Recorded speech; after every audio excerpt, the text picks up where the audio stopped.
280 million years after the Big Bang, the universe should have been a dark, featureless void. No structure, no complexity, just cooling gas drifting through blackness. That is what every model predicted. Then James Webb pointed its golden mirror into that ancient darkness and found galaxies. Not faint smudges barely clinging to existence, but bright, massive, structured systems that had no business being there. Some contained dust. Some harbored supermassive black holes. Some had already stopped forming stars entirely. The early universe was not the gentle, empty nursery humanity imagined. It was violent, fast, and shockingly mature. Every new observation pushes the crisis deeper. The first chapters of cosmic history were harsher than anyone prepared for, and Webb is forcing us to watch. If you enjoy deep explorations of the universe that challenge everything you thought you knew, please consider hitting that like button and subscribing to the channel. It genuinely helps more than you might think, and it means a lot that you are here.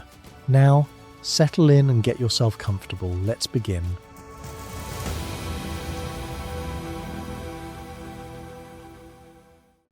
Close your eyes and picture the beginning, not the Big Bang itself, not the blinding flash of energy that launched everything into existence, but the aftermath, the quiet part.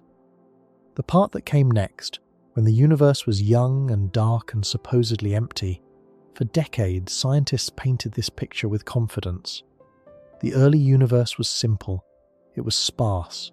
It was a vast, cooling ocean of hydrogen and helium gas drifting through perfect blackness, waiting patiently for the first pinpricks of light to appear. The cosmic dawn, they called it. A slow and gentle sunrise playing out across hundreds of millions of years. Gradual, orderly, almost peaceful. That picture felt right. It matched human intuition about how complexity should emerge. Start with nothing, add a little gravity, wait a very, very long time. Eventually something forms. A star here. A small clump of gas there. Maybe, after 1 billion years or so, enough material pulls together to build something that could loosely be called a galaxy. This was the expected trajectory. Simple to complex, empty to full, dark to light. The entire framework of modern cosmology supported it. And for a while, every telescope we built seemed to confirm it. Then James Webb opened its eyes, looked back into that ancient darkness, and found something that should not have been there. But before we get to what Webb discovered, you need to understand why everyone was so confident the early universe would be simple. The story begins 13.8 billion years ago, with the event that created space, time, matter, and energy in a single instant. The Big Bang was not an explosion in space, it was an explosion of space. Every point in the universe erupted simultaneously, filling reality with temperatures exceeding 1 trillion degrees. At this moment, nothing resembling structure existed. No atoms, no molecules, certainly no stars or galaxies. The universe was a screaming hot plasma, a soup of subatomic particles and radiation so dense that light could not travel more than a microscopic distance before colliding with a charged particle and scattering in a random direction. The entire cosmos was opaque. If you could somehow survive inside it, you would see nothing. Pure white blindness in every direction. A fog so thick and luminous that the concept of distance had no meaning. This plasma phase lasted for 380,000 years. That sounds like a long time by human standards, but cosmically, it was a brief opening act. During those millennia, the universe expanded and cooled. Temperatures dropped from trillions of degrees to thousands. And then, something remarkable happened. The universe cooled enough for electrons to combine with protons and form neutral hydrogen atoms for the first time. Physicists call this moment recombination, and it changed everything. Once atoms formed, light was no longer trapped. Photons that had been bouncing endlessly between charged particles suddenly found themselves free. They streamed outward in every direction, filling the universe with a bath of radiation that has been traveling ever since. That radiation still exists today. We detect it as the cosmic microwave background, a faint glow of ancient light arriving from every point in the sky. Cooled by 13.8 billion years of cosmic expansion, from thousands of degrees down to just 2.7 degrees above absolute zero. The cosmic microwave background is the oldest light in the universe. It is the baby photograph of everything. And when scientists studied it in extraordinary detail using satellites like COBE, WMAP, and Planck, they found something deeply important. The temperature of this ancient glow was almost perfectly uniform. Variations existed, but they were tiny, a few hundred thousandths of a degree from one spot to another. Those minuscule temperature differences corresponded to equally minuscule differences in density. Some regions of the infant universe contained slightly more matter than average. Others contained slightly less. These variations were the seeds of everything. Every galaxy, every star, every planet, every atom in your body traces its origin to one of those microscopic density ripples frozen in the cosmic microwave background 13.8 billion years ago. But here is what matters for our story. The seeds were incredibly small. The density differences were roughly 1 part in 100,000. That is almost nothing. Turning those faint ripples into actual galaxies required an enormous amount of gravitational work over an enormous amount of time, or so everyone assumed. After recombination, the universe entered what cosmologists call the Dark Ages. This name is not poetic exaggeration. It is literal. The cosmic microwave background had been released. Its photons were racing outward, but no new sources of light existed. The universe contained hydrogen gas, helium gas, and dark matter. Nothing was hot enough to glow.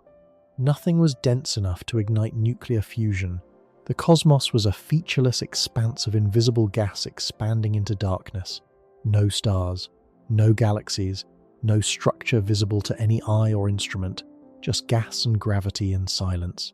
Try to picture what this silence actually meant in physical terms. The universe at 100 million years old was nothing like the cosmos you see when you look up at the night sky. There were no points of light anywhere. Not a single photon of visible light was being produced by any object in the entire observable universe. The cosmic microwave background had already been released and was rapidly cooling, its peak wavelength stretching from the warm orange glow of cooling embers into the deep infrared and then into the microwave, invisible to any biological eye that might theoretically have existed. The temperature of the universe had dropped to roughly 80 degrees above absolute zero and was falling steadily, cold enough that the hydrogen gas filling space had settled into its lowest energy state, drifting as neutral atoms incapable of emitting visible radiation. The density of this gas was extraordinarily low by terrestrial standards. Even in the densest regions, where dark matter halos were beginning to concentrate material through gravitational attraction, the gas contained perhaps a few hundred atoms per cubic centimeter. For comparison, the air you are breathing right now contains approximately 25 quintillion molecules per cubic centimeter. The densest patches of the early universe were trillions of times emptier than the air in your lungs. And between those patches, in the vast stretches of average density space, the gas was thinner still, a few thousand atoms per cubic meter, incomprehensibly sparse by any earthly standard. If you could somehow stand in that void, you would be surrounded by a near-perfect vacuum extending in every direction for millions of light years, with no source of warmth, no source of light, and no structure visible at any scale your senses could register. The gravitational work happening in this darkness was real but agonizingly slow by human perception. Dark matter halos were growing, pulling in surrounding material at rates governed by the weak gravitational gradients between regions of slightly different density. Gas was beginning to fall into these halos, heating slightly through compression as it sank deeper into the gravitational wells. But the heating was modest. The temperatures were insufficient for nuclear fusion. The densities were insufficient for gravitational collapse into stars. The universe was a landscape of invisible potential energy, structures forming in the dark like crystals growing in a sealed chamber where no one can watch. Every process that would eventually produce the first star was already underway, but operating at timescales measured in tens of millions of years, the Dark Ages were not a void in the story. They were the slow winding of a spring that would eventually release with extraordinary force. But while the spring was winding, the universe offered nothing to see, nothing to hear, and nothing to suggest that the violent complexity Webb has now revealed was already gathering its strength in the blackness. The Dark Ages lasted for roughly 100 to 200 million years. During this period, gravity slowly did its work. The regions that started with slightly higher density began pulling in surrounding material. Gas accumulated in clumps, drawn together by the gravitational scaffolding of dark matter, which had been collapsing into structures called halos since much earlier. Dark matter does not interact with light. It does not emit radiation or absorb it, but it has mass, and mass means gravity. Dark matter halos formed first, creating invisible gravitational wells that ordinary matter would eventually fall into. The process was painfully gradual, at least that is what the model said.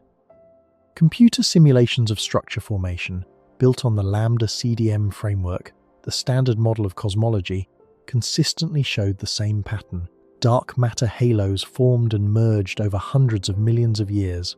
Gas slowly cooled and sank into these halos. When enough gas accumulated at sufficient density, the first stars ignited. These first-generation stars, called population 3 stars, were unlike anything that exists today. They formed from pure hydrogen and helium, containing no heavier elements because heavier elements did not yet exist. Without heavy elements to help gas cool efficiently, only the most massive clouds could collapse. The result was stars that were enormous, perhaps 50 to 300 times the mass of our Sun, blazing with surface temperatures exceeding 100,000 degrees.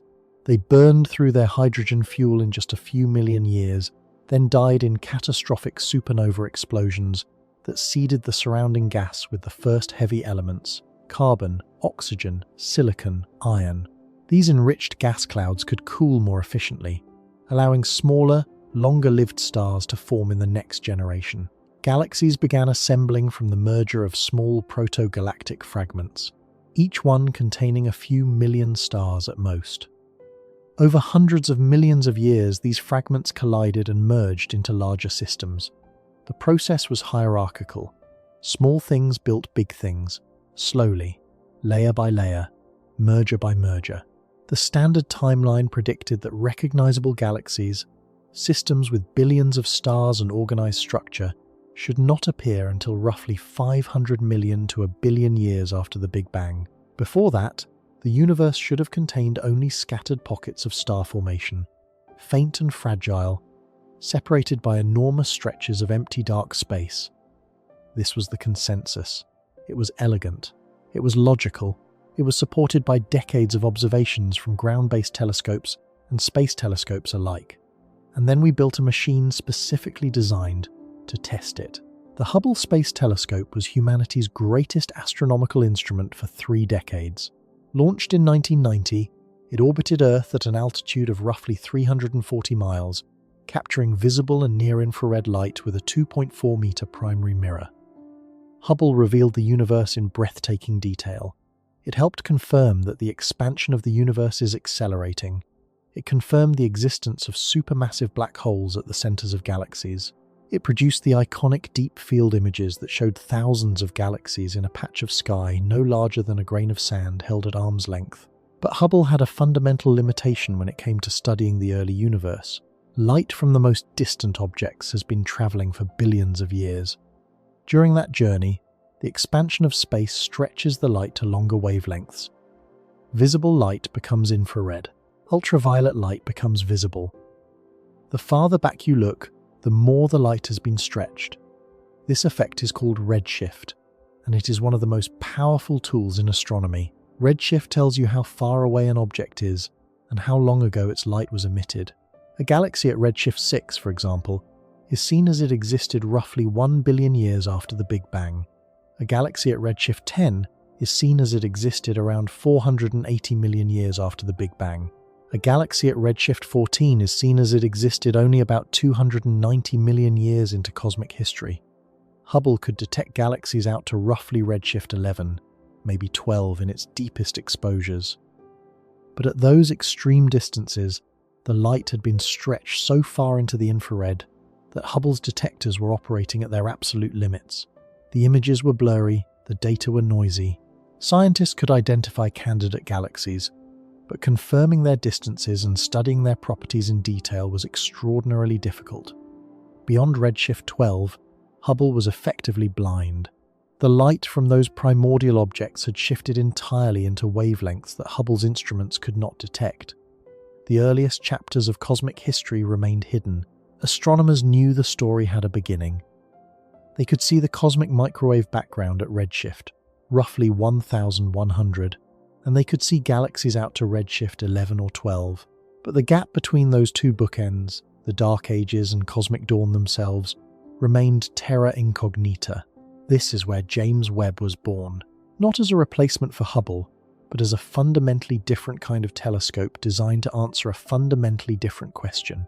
Where Hubble was built to see visible light with extraordinary clarity, Webb was built to see infrared light with extraordinary sensitivity. The distinction matters enormously. Infrared is the wavelength regime where the earliest galaxies broadcast their signals, because cosmic expansion has redshifted their original ultraviolet and visible light deep into the infrared spectrum. To detect these ancient photons, Webb needed capabilities that no previous telescope possessed. The technical achievements behind Webb are staggering. Its primary mirror spans 6.5 meters across, nearly 3 times the diameter of Hubble's mirror. That larger collecting area gathers roughly 6.5 times more light, allowing Webb to detect objects that are fainter by corresponding factors. But size alone was not enough. Infrared light carries less energy per photon than visible light. Detecting faint infrared sources requires instruments cooled to temperatures barely above absolute zero. Any warmth in the telescope itself would produce infrared radiation that would overwhelm the faint signals from distant galaxies. This is why Webb orbits the Sun at the second Lagrange point, a gravitationally stable location roughly 1 million miles from Earth. At this distance, Webb can position its enormous sunshield, a 5-layered barrier the size of a tennis court, between itself and the combined light and heat of the Sun, Earth, and Moon. The sunshield drops the telescope's operating temperature to minus 233 degrees Celsius on the cold side. One of its instruments, the mid-infrared instrument, is cooled even further using a cryocooler to minus 266 degrees Celsius, just 7 degrees above absolute zero. At these temperatures, the telescope's own thermal emissions become negligible, allowing its detectors to register the faintest infrared whispers from the edge of observable time. Webb carries 4 primary scientific instruments. NIRCam, the near-infrared camera, is the workhorse for deep imaging surveys, capturing the stretched light of the earliest galaxies across wavelengths from 0.6 to 5 micrometers. NIRSpec, the near-infrared spectrograph, can analyze the light from up to 200 objects simultaneously, breaking their glow into component wavelengths to reveal chemical composition, temperature, density, and velocity. MIRI, the mid-infrared instrument, extends Webb's vision to longer wavelengths up to 28 micrometers, detecting cooler objects and seeing through even thicker dust clouds. And the fine guidance sensor with its near-infrared imager and slitless spectrograph provides precision pointing and additional spectroscopic capability. Together, these instruments give Webb something no previous observatory possessed: the ability to not only detect the most distant galaxies in the universe, but to study them in detail, to measure their masses, to determine their chemical compositions, to estimate their ages, to assess whether they contain active black holes, to identify whether they are forming stars or have stopped. This is not simply seeing farther, it is understanding what you see. And that distinction turned out to be everything. Before Webb launched on December 25, 2021, astronomers had specific expectations about what it would find in the early universe. Those expectations were grounded in decades of theoretical modeling. The Lambda CDM model, combined with simulations of galaxy formation, predicted that the first galaxies should be small, faint, and rare. The ultraviolet luminosity function, a statistical tool that describes how many galaxies of a given brightness should exist at each epoch, predicted a sharp decline in bright galaxies beyond redshift 10. Fewer and fewer objects should be visible as you look further back. The ones that did exist should be modest in mass, perhaps a few million to a few tens of millions of solar masses. They should be irregular in shape, lacking the organized spiral arms or elliptical profiles that characterize mature galaxies. Their light should be dominated by young, hot blue stars with little dust, because dust is made from heavy elements that require multiple generations of stellar evolution to produce. The theoretical landscape was clear. The pre-Webb consensus held that looking into the first 500 million years of cosmic history should reveal a frontier of sparse, dim, disorganized proto-galaxies struggling to assemble themselves from primordial gas. Webb was expected to find these faint objects and study them, filling in the details of a story whose broad outline was already understood. It would be a triumph of engineering and patience, not a crisis. The first deep field images arrived in July 2022. Within weeks, the astronomical community realized something was wrong. Not wrong with the telescope, Webb was performing flawlessly, exceeding its design specifications in sensitivity and resolution. What was wrong was the universe. The images showed galaxies where galaxies should not have been, not faint smudges at the edge of detection, but bright, well-defined objects at redshifts that placed them in the first few 100 million years of cosmic history. These were not the tiny, fragile proto-galaxies that models predicted. Some of them appeared to contain hundreds of millions of solar masses worth of stars. Some showed evidence of organized structure. Some were producing light at rates that implied furious star formation far exceeding theoretical limits for that epoch. The initial reaction was cautious disbelief. Photometric redshifts, estimated from the colors of galaxies rather than precise spectroscopic measurement, can be unreliable. Maybe these objects were closer than they appeared. Maybe foreground contamination was fooling the analysis. Maybe the calibration of Webb's instruments needed adjustment. These are the reasonable responses of a scientific community that has learned, through hard experience, not to trust every surprising result at face value. But the spectroscopic confirmations started coming. Webb's NearSpec instrument was turned toward the most extreme candidates, breaking their light into detailed spectra that could nail down distances with far greater precision than photometry alone. One by one, the spectroscopic redshifts confirmed what the images had suggested. These galaxies were real. They were where they appeared to be. They were as bright as they looked, and they had no right to exist according to the models that had guided the field for decades. The crisis deepened with every new observing cycle. Programs like JADES, the JWST Advanced Deep Extragalactic Survey, SEERS, the Cosmic Evolution Early Release Science Survey, and Cosmos Webb, a panoramic infrared survey covering an area of sky roughly the size of 3 full moons, kept finding the same pattern. Too many galaxies, too bright, too massive, too early. The statistical distribution of galaxy brightness at each epoch, a tool astronomers use to track how galaxy populations evolve over cosmic time, refused to cooperate with the models. The early universe was not dimming smoothly toward darkness as you looked further back. It was staying lit. The galaxies were there, in numbers that the models said were deeply unlikely. This is the moment the story splits. The comfortable narrative of a gentle cosmic dawn, a slow brightening of the universe as structure gradually assembled itself from primordial simplicity, began to fracture. Scientists did not immediately abandon the standard model. They are not built that way. The Lambda CDM framework has been extraordinarily successful at explaining a vast range of cosmological observations, from the cosmic microwave background to the large-scale distribution of galaxies to the abundances of light elements forged in the Big Bang. Throwing it out because of early Webb results would be reckless, but the results could not be ignored either. Something was happening in the early universe that existing models had not predicted and could not easily accommodate.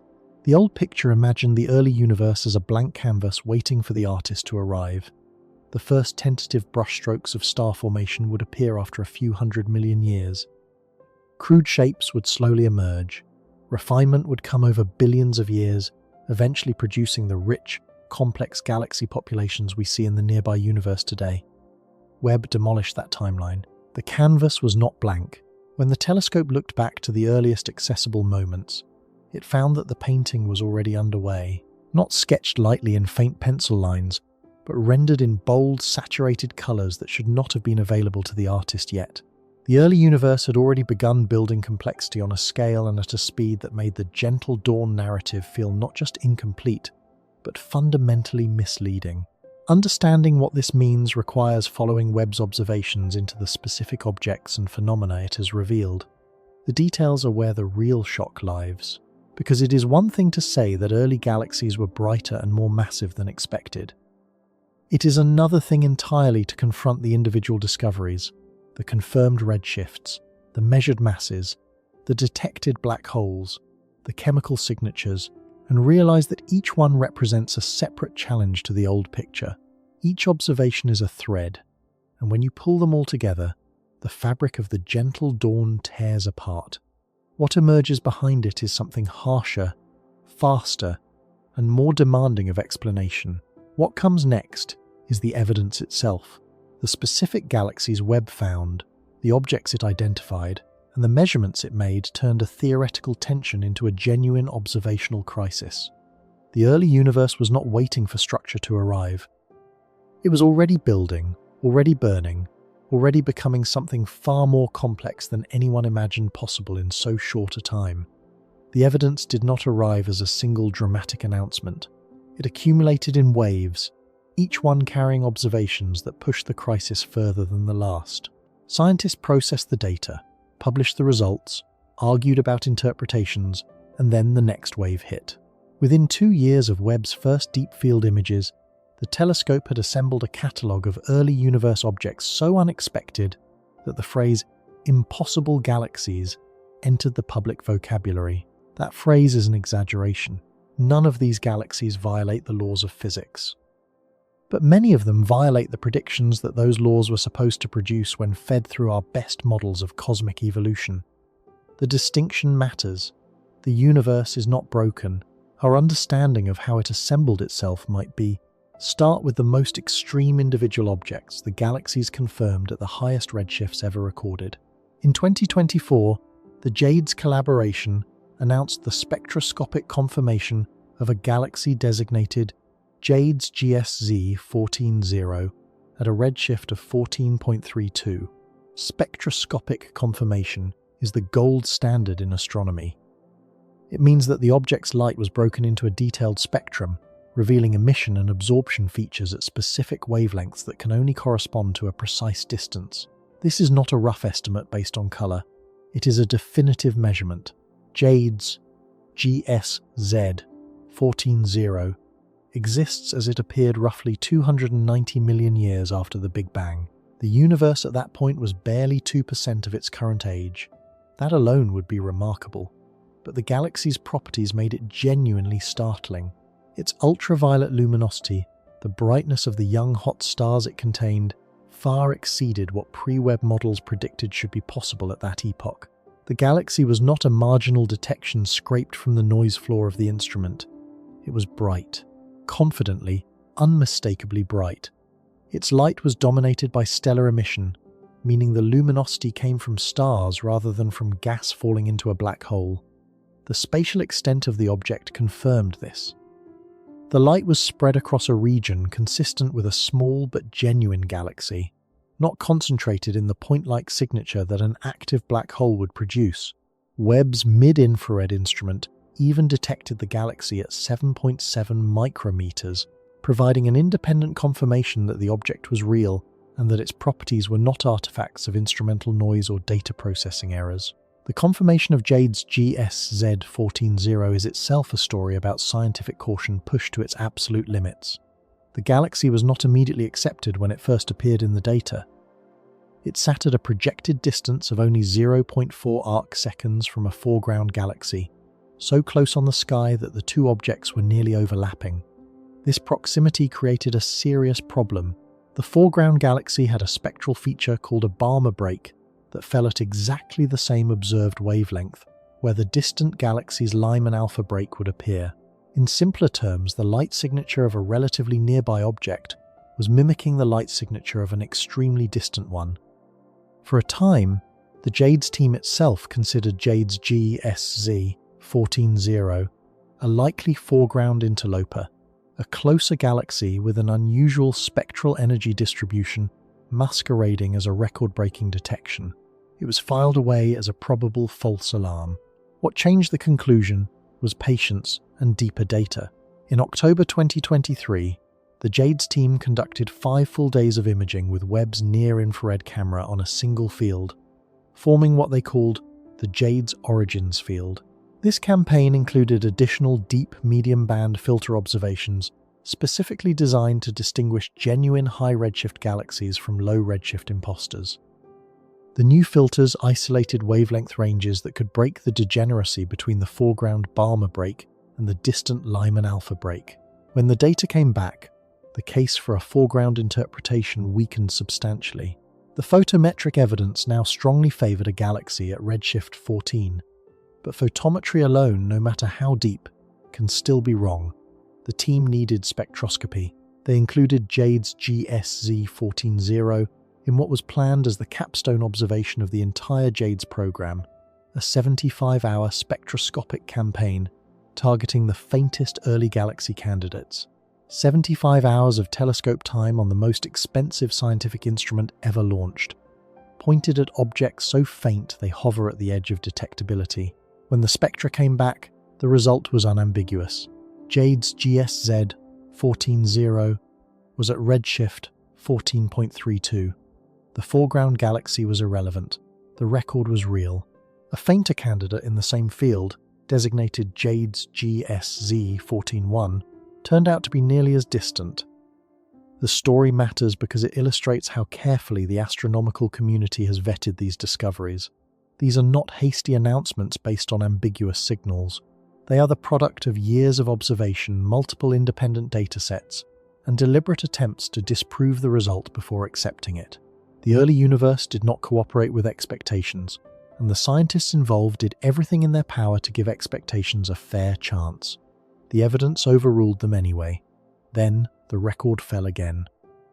In May 2025, a team led by researchers at the Massachusetts Institute of Technology announced the discovery of MOME Z14, a galaxy at redshift 14.44.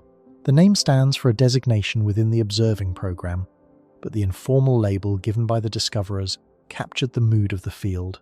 They called it a cosmic miracle, not because it violated physics, but because its existence at that redshift, roughly 280 million years after the Big Bang, stretched the boundaries of what the standard framework could accommodate. MOME Z14 was approximately 50 times smaller than the Milky Way, but its emission lines revealed the presence of nitrogen and carbon, elements that require at least one full generation of stars to have lived and died before they can appear. The galaxy was already chemically enriched. It was not a pristine cloud of hydrogen and helium tentatively forming its first stars. It was a system that had already processed material through stellar furnaces, expelled that material through supernova explosions, and incorporated the debris into a new generation of star formation. All of this within 280 million years of the beginning of everything. These two galaxies are the current record holders, but they are not isolated curiosities. They sit atop a growing population. Before Webb launched, theoretical models predicted that surveys of the early universe might turn up a handful of extremely faint sources beyond redshift 10, objects so dim they would require tens of hours of spectroscopic observation to confirm. Instead, Webb has now identified more than 100 relatively bright galaxies from the period just after cosmic dawn. The ultraviolet luminosity function, the statistical distribution describing how many galaxies of each brightness exist at a given epoch, shows minimal evolution between redshift 7 and redshift 14 at the bright end. In plain language, this means that the number of luminous galaxies does not drop off as steeply as you go further back in time, as every model predicted it should. The early universe was not dimming smoothly toward darkness. It was staying lit. The galaxies were there, in numbers that the models said were deeply unlikely. Among the most striking populations contributing to this unexpected brightness are the objects researchers have nicknamed blue monsters and red monsters. These are not formal astronomical classifications. They are descriptive labels born from genuine bewilderment at the properties of galaxies that should not exist in the forms Webb has found them. Blue monsters are ultra-bright galaxies at redshifts beyond 10, characterized by intense ultraviolet luminosity that implies ferocious rates of ongoing star formation. Their blue color indicates young, hot stellar populations with relatively little dust obscuring their light. What makes them monstrous is their abundance. Pre-Webb models predicted that the ultraviolet luminosity function, the statistical distribution of galaxy brightness at a given epoch, should drop sharply at the bright end beyond redshift 10. Fewer and fewer luminous galaxies should exist as you look further back in time, because there has been less time for them to form and less material available to fuel them. Instead, the bright end of the luminosity function remains stubbornly populated. Blue monsters show up in survey after survey, at redshifts of 11, 12, 13 and beyond. Their combined light output is sufficient to significantly affect the reionization history of the entire universe. They are not rare curiosities. They are a population, and their numbers challenge every pre-existing estimate of how efficiently the early universe could convert gas into stars. Red monsters are a complementary puzzle. In early 2026, researchers announced the discovery of a massive, heavily dust-laden galaxy at roughly 400 million years after the Big Bang. This galaxy contained so much dust that the light from its abundant blue stars had been reddened to a deep crimson hue. Dust is composed of heavy elements, carbon, silicon, iron, oxygen, condensed into tiny solid grains in the outflows of dying stars and the expanding shells of supernova remnants. In the modern universe, dust is common. Galaxies have had billions of years of stellar evolution to manufacture it, but finding a galaxy choked with dust at 400 million years creates a specific and independent timeline problem. The dust had to be manufactured by stars that had already completed their lives, expelled their enriched material into the interstellar medium, and allowed that material to cool and condense into solid grains. All of this within a window of time so narrow that even the most generous estimates for early stellar evolution struggle to accommodate it. The emerging hypothesis is that blue and red monsters may not be separate phenomena, but different phases of the same evolutionary sequence. A galaxy might begin its visible life as a blue monster, forming stars at extreme rates with relatively little dust. As those stars age and die, they produce heavy elements that condense into dust grains. The accumulating dust reddens the galaxy's light, transforming it into a red monster. Eventually, the dust may be dispersed by stellar winds and radiation pressure, or the star formation may exhaust the gas supply entirely, and the galaxy fades or evolves into yet another form. If this evolutionary connection is correct, it implies that individual galaxies in the early universe were cycling through dramatic transformations on timescales of tens of millions of years, progressing through phases that in the modern universe would take billions of years to complete. But distant galaxies with surprising brightness are only one strand of the evidence. The second strand involves objects that are stranger still. Since Webb began its deep survey operations, astronomers have noticed a peculiar population of compact, reddish objects scattered throughout images of the early universe. They appear everywhere Webb looks at high redshift, typically in the first 1 to 2 billion years of cosmic history. They are tiny, barely resolved even by Webb's sharp optics. They are unusually red, and their spectra show features that do not fit neatly into any pre-existing category. Scientists began calling them little red dots, a name that stuck precisely because nobody could agree on what they actually were. The debate over little red dots consumed much of the astrophysics community through 2023, 2024, and into 2025. Two competing hypotheses emerged. The first proposed that these objects were extraordinarily compact galaxies, packed with stars and dust, representing the highest stellar densities ever observed. The second proposed that they were active galactic nuclei, supermassive black holes surrounded by disks of infalling material, glowing with the energy released by accretion. If they were compact star-forming galaxies, their stellar masses implied star formation efficiencies that strained the limits of known physics. If they were black holes, their estimated masses seemed too large to have formed so early in cosmic history. Either interpretation created problems. In early 2025, 3 independent research teams published complementary results on the same day, each arriving at a similar conclusion. The highest quality Webb spectra of little red dots showed that the broad spectral lines previously attributed to high-velocity gas orbiting massive black holes were actually being broadened by a different mechanism: electron scattering. The objects appeared to be young supermassive black holes, but shrouded in dense cocoons of ionized gas so thick that the light passing through was scattered and smeared before escaping. This reinterpretation reduced the estimated black hole masses by roughly 2 orders of magnitude, from previous estimates typically ranging from tens of millions to billions of solar masses down to hundreds of thousands or low millions. That made them easier to accommodate within existing formation models, but it did not eliminate the puzzle. Even at reduced masses, these black holes existed in astonishing numbers at remarkably early times, and the dense cocoons of gas surrounding them implied environments of extreme pressure and activity, conditions far removed from the quiet emptiness that the gentle dawn picture suggested.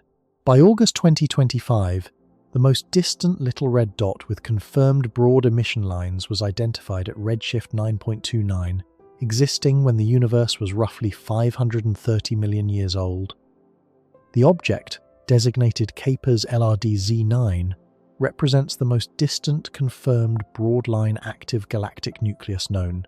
Its black hole was actively growing, consuming surrounding material at prodigious rates. The existence of such an object at that epoch implies that the seeds of supermassive black holes must have formed and begun growing even earlier, during the dark ages themselves. How those seeds formed remains one of the most contentious questions in modern astrophysics. Possibilities include the direct collapse of massive primordial gas clouds into black holes without passing through a normal stellar phase, the merging of remnants from population 3 stars, or the formation of primordial black holes during the first moments after the Big Bang. None of these mechanisms are confirmed. All of them are being actively investigated. The third strand of evidence involves galaxy interactions. The pre-Webb expectation was that galaxy mergers, the gravitational collisions that drive much of galaxy evolution in the modern universe, should be rare in the first billion years. Galaxies had to form first before they could collide. Early systems were expected to be small, widely separated, and largely isolated. Webb showed otherwise.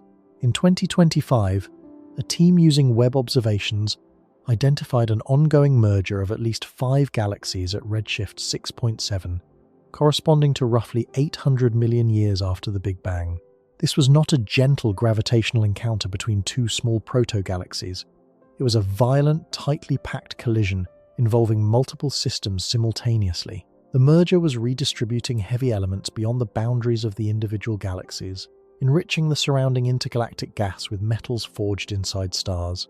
An extended halo of glowing ionized oxygen and hydrogen connected the galaxies, demonstrating that the collision was actively reshaping the chemical composition of the environment. The enrichment was driven primarily by gravitational interactions during the merger, not by galactic winds or supernova explosions acting independently. This single observation carried multiple implications. First, it meant that galaxies were already interacting violently at an epoch when many models predicted they should barely exist. Second, it meant that the surrounding intergalactic medium was already being polluted with heavy elements far earlier than standard chemical evolution models assumed. Third, it demonstrated that the cosmic web, the large-scale network of dark matter filaments that channels matter into galaxies, was already sufficiently developed at 800 million years to funnel multiple galaxies into close proximity and trigger mergers. The architecture of the universe was already functioning as a pipeline for violent assembly. The structural maturity of early galaxies extends beyond mergers and chemical enrichment into the realm of morphology, the physical shape and internal organization of galaxies themselves. In the modern universe, galaxies display a range of well-defined structures. Spiral galaxies like the Milky Way feature organized rotating disks with prominent spiral arms. Some spirals contain stellar bars, elongated concentrations of stars stretching across the galactic center that are understood to form through complex internal gravitational instabilities requiring substantial dynamical evolution. The presence of a bar in a galaxy is generally considered a marker of structural maturity, a sign that the system has existed long enough for its internal dynamics to produce organized features beyond simple rotation. Webb has found barred spiral galaxies far earlier than models predicted they could form. In late 2025, researchers identified a mature spiral galaxy nicknamed Alaknanda at a redshift corresponding to only 1.5 billion years after the Big Bang, far earlier than astronomers believed such well-structured galaxies could exist. the galaxy displayed organized spiral arms and a level of structural coherence that was supposed to require significantly more time to develop. In early 2026, a separate team identified Cosmos 74706, a strong candidate for one of the earliest known barred spiral galaxies, existing roughly 2 billion years after the Big Bang. The galaxy contained a clear stellar bar stretching across its center, similar in form to the bar in our own Milky Way. The existence of such organized internal features at this epoch challenges models of disk galaxy evolution, which generally require multiple galactic rotation periods for bars to develop through gravitational instabilities. At such early times, many galaxies should not have completed enough rotations for bar formation to proceed through the standard mechanism. Each of these morphological discoveries reinforces the same theme. The early universe was not populated solely by amorphous blobs of gas, and young stars gradually organizing themselves into recognizable forms. It already contained galaxies with internal structures that imply extended dynamical histories compressed into implausibly brief windows of cosmic time. The organized spiral arms, the stellar bars, the evidence of multiple stellar populations at different evolutionary stages, all of it points toward an early cosmos that was building mature systems far faster than the standard hierarchical assembly timeline allowed. The fourth strand involves structure itself. Webb has not just found individual surprising galaxies, it has begun mapping how those galaxies are distributed across space, revealing that the large-scale organization of matter was already taking shape in the first billion years.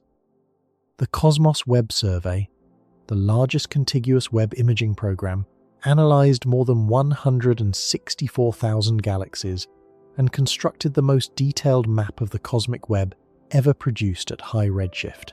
The survey traced the familiar pattern of dense filaments, galaxy clusters, and empty voids back to when the universe was only 1 billion years old. The cosmic web was not a late addition to cosmic history. Its recognizable structure was already present during the epoch, when standard models predicted the universe should still be assembling its earliest fragments. In a separate but related discovery announced in May 2026, Webb identified a massive galaxy at a redshift corresponding to less than 2 billion years after the Big Bang that showed no signs of rotation whatsoever. This galaxy, designated XMM-Vid 12075, displayed stars moving in random directions rather than orbiting in an organized disk. This behavior is characteristic of massive elliptical galaxies in the nearby universe, systems that achieved their disordered state through billions of years of repeated mergers that scrambled any organized rotation into chaotic motion. Current models of galaxy formation hold that galaxies begin spinning as they form, acquiring angular momentum from inflowing gas and gravitational torques. Losing that rotation requires extensive merger history spanning billions of years.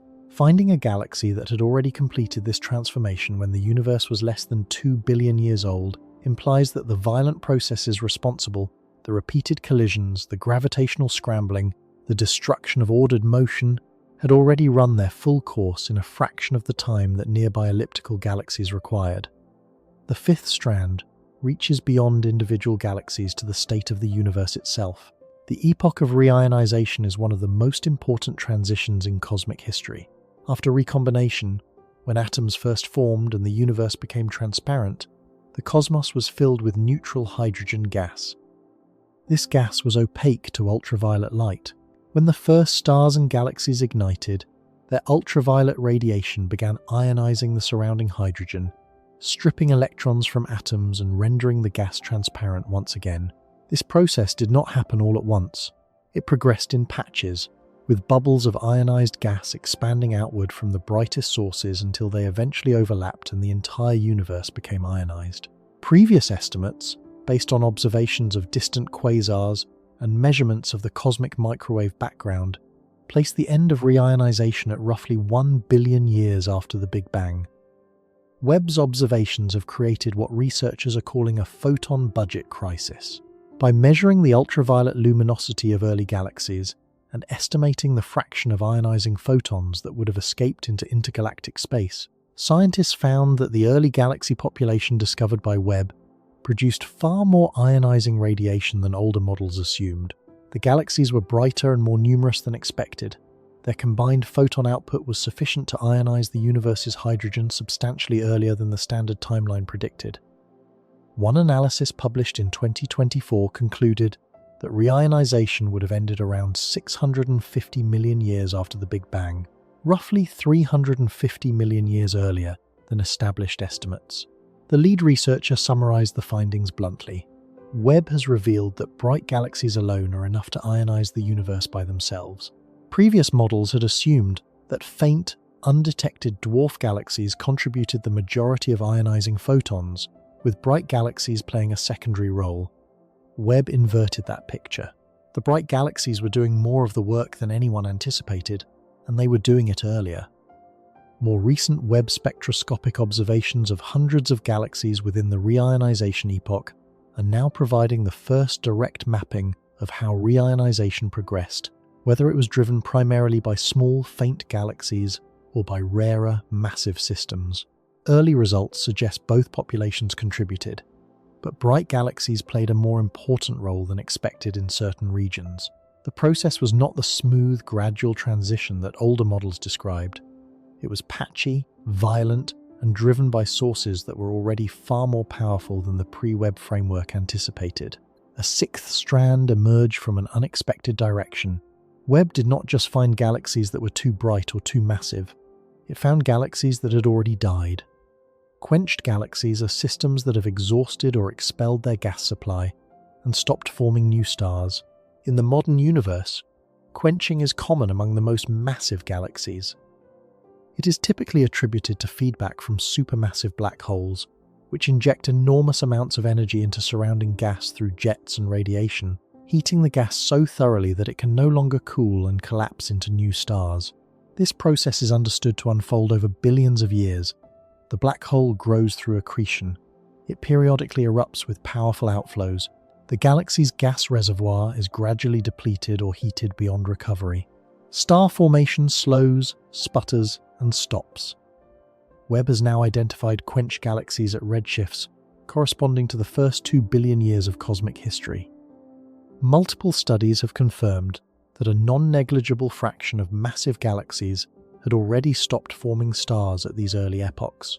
This means that the entire life cycle of a galaxy, from initial gas collapse to active star formation to black hole growth to energetic feedback to the complete shutdown of stellar birth, had already played out to completion when the universe was less than 15% of its current age. The violence required to quench a galaxy is not subtle. It demands enormous energy input, sustained over millions of years, sufficient to heat or expel gas reservoirs containing billions of solar masses of material. Finding quenched galaxies this early means that the processes responsible were operating with extraordinary efficiency from very early on. Taken individually, each of these discoveries represents a challenge to the pre-Webb consensus. Galaxies confirmed at redshifts beyond 14 with unexpected brightness. Supermassive black holes wrapped in dense cocoons at redshift 9. Multi-galaxy mergers redistributing heavy elements at redshift 6.7. A non-rotating massive galaxy at less than 2 billion years. A reionization timeline accelerated by hundreds of millions of years. Dead galaxies that had already lived and expired their full life cycle within the universe's infancy. Each one tugs at a different thread of the old framework. But the real power of these observations lies not in any single discovery. It lies in their collective weight. This is not a case of one anomalous object that might be explained away by unusual circumstances or measurement error. It is a systematic pattern emerging across multiple independent surveys, multiple instrument configurations, multiple research teams, and multiple analysis techniques. The early universe was more luminous, more massive, more structured, more chemically enriched, more dynamically evolved, and more violently active than the standard pre-Webb picture allowed. Every new observing program confirms the trend rather than weakening it. This does not mean that the Lambda CDM model is wrong. The standard cosmological framework is not a fragile house of cards that collapses at the first surprising observation. It has successfully explained an enormous range of phenomena, from the temperature fluctuations in the cosmic microwave background to the distribution of galaxies across billions of light years to the relative abundances of hydrogen, helium, and lithium forged in the first 3 minutes after the Big Bang. These successes are real, and they are not erased by Webb's discoveries. What the observations do mean is that something within the model, or within the astrophysical recipes layered on top of it, needs revision. The challenge is figuring out what. Several possibilities compete for attention, and the honest answer is that no single explanation has yet emerged as definitive. Some researchers propose that star formation in the early universe was significantly more efficient than models assumed. Perhaps gas collapsed into stars more readily in the high-density environments of the first dark matter halos. Perhaps feedback mechanisms that regulate star formation in later epochs. Supernova explosions blowing gas out of galaxies, radiation pressure from massive stars were less effective when galaxies were smaller and denser, allowing more gas to convert into stars before being disrupted. If early galaxies turned a larger fraction of their available gas into stars, they would appear brighter and more massive than models that assumed lower efficiency. Others suggest that the initial conditions for structure formation were slightly different than the standard model assumes. Perhaps the spectrum of density fluctuations imprinted during cosmic inflation contained more power at small scales than current measurements of the cosmic microwave background indicate. This would give gravity a head start, allowing dark matter halos and the galaxies within them to form earlier and grow faster. Still others have explored whether modifications to the nature of dark matter itself could accelerate early structure formation, perhaps through interactions between dark matter particles that enhance clumping at high redshift. A smaller but vocal contingent argues that the findings may require more fundamental revisions to cosmological parameters, perhaps an adjustment to the expansion history of the early universe, or the introduction of additional energy components during the first few 100 million years. These proposals are more speculative and face significant observational constraints from the cosmic microwave background and other independent datasets. The important point is that the debate is real, active, and unresolved. Webb has not proven any particular alternative model correct. What it has done is demonstrate that the pre-existing consensus about the early universe was too simple. The Gentle Dawn was a story we told ourselves because it matched our intuition and our models. The universe, it turns out, was under no obligation to cooperate with either. What remains is the harder question, not just cataloguing what Webb found, but understanding what those findings mean for our picture of the early cosmos. The evidence does not point toward a random assortment of anomalies. It points toward a coherent, if uncomfortable, revision. The early universe was not merely populated earlier than expected. It was already engaged in the most violent and energetically demanding processes that cosmic evolution has to offer: galaxy mergers, black hole growth, chemical enrichment, reionization, and even galactic death, all of it compressed into a window of time so narrow that the standard narrative struggles to accommodate it. The next step is understanding what kind of universe produces these conditions, and the answer is not gentle. It is not slow. It is not the quiet sunrise that the old models promised. What comes next reveals just how harsh the real picture has become. Finding galaxies in the early universe is not, by itself, alarming. Cosmologists always expected Webb to find something out there. Stars had to form at some point. Galaxies had to begin assembling. The cosmic dark ages had to end. The surprise is not that Webb found early galaxies. The surprise is what those galaxies demand of the universe that produced them. Because when you work backward from the observations, when you calculate what physical processes must have occurred and how rapidly they must have operated to produce the objects Webb has confirmed, the picture that emerges is not one of gradual awakening. It is one of ferocious, almost reckless construction, happening at speeds that compress billions of years of expected development into a few 100 million. The harshness of the early universe is not an abstract label. It is a physical description of the conditions required to build what Webb sees. Begin with the most basic problem: time. A galaxy confirmed at redshift 14, like Jade's GSZ140 or MOMZ14, existed roughly 290 million years after the Big Bang. That sounds like a long time in human terms. It is not long in cosmic terms. To appreciate how little time this represents, consider what must happen before a galaxy can exist. First, the universe must cool enough for neutral atoms to form. That takes 380,000 years. Then the dark ages must pass while gravity slowly pulls matter into the first dark matter halos. The first stars must ignite, burn through their fuel, and explode. Those explosions must seed the surrounding gas with heavy elements. That enriched gas must cool, collapse, and form a second generation of stars. Those stars must assemble into a gravitationally bound system with enough mass to be detected across 13.5 billion years of cosmic distance.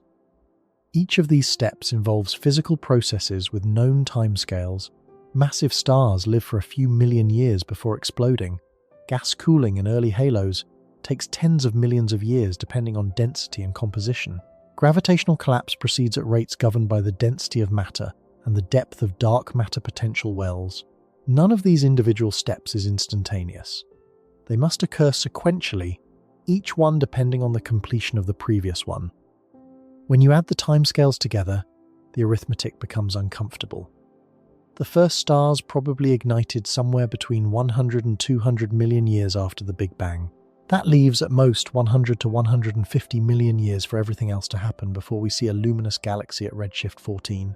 In that narrow window, the universe had to cycle through at least one full generation of stars, enrich its gas with heavy elements, collapse that enriched gas into new star-forming regions, and assemble enough stellar mass to produce a galaxy bright enough for Webb to detect across the entire observable universe. Standard models of galaxy formation assume this sequence would take far longer. The hierarchical assembly process, where small protogalactic fragments merge into larger systems over extended periods, was supposed to require hundreds of millions of years beyond the ignition of the first stars. Yet Webb sees the finished product, or something startlingly close to it, before the assembly line was supposed to have completed its first run. This is not a matter of theoretical aesthetics. It imposes concrete physical demands.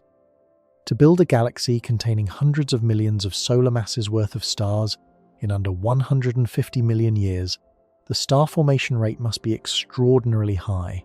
In the modern universe, a typical galaxy like the Milky Way forms roughly 1 to 3 new solar masses of stars per year. A galaxy at redshift 14 with the luminosity of Jade's GSZ 14-0 would need sustained star formation rates tens or even hundreds of times higher than that, maintained across the entire available window without interruption. This means gas must be converted into stars with an efficiency far exceeding what most models assumed for early cosmic environments. In technical terms, the star formation efficiency, the fraction of available gas that actually collapses into stars within a given period, must approach values that border on the theoretical maximum. Why is high star formation efficiency so difficult to achieve? Because the universe fights back. When massive stars form, they produce intense ultraviolet radiation that heats and ionizes surrounding gas, creating pressure that pushes material away and inhibits further collapse. When those massive stars die in supernova explosions, the blast waves inject enormous energy into the interstellar medium, sweeping up gas into hot, expanding shells that cannot easily cool and form new stars. This feedback cycle is one of the primary regulators of star formation throughout cosmic history. It is the reason galaxies do not convert all their gas into stars immediately. It acts as a thermostat, limiting how quickly a galaxy can build its stellar population. For Webb's early galaxies to exist, either this thermostat was less effective in the early universe, or the conditions were so extreme that star formation overwhelmed the feedback and proceeded despite it. Several mechanisms could explain reduced feedback at early times. The first generation of stars, forming from metal-free gas, may have produced a top-heavy initial mass function, meaning a disproportionate number of very massive stars. These stars live fast and die young, releasing their energy in concentrated bursts rather than sustained pressure. The intervals between bursts might have allowed gas to recover and resume collapsing before the next wave of feedback arrived. This bursty star formation model has gained traction in recent theoretical work specifically because it can produce galaxies that appear very bright during their active phases while remaining consistent with lower average star formation rates over longer periods. During a burst, a galaxy might briefly shine with the luminosity of a system 10 times its average mass, creating what observers would interpret as an implausibly massive object. When the burst subsides, the galaxy fades, only to flare again when the next episode of rapid star formation ignites. This bursty scenario eases some of the tension but does not eliminate it entirely. Even accounting for variability in star formation rates, the sheer number of bright galaxies Webb has found at high redshift requires that bursts were frequent, intense, and widespread across the early galaxy population. It also requires that the duty cycle, the fraction of time galaxies spend in their bright phase, was higher than models typically assume, and it does nothing to explain the chemical enrichment observed in these systems.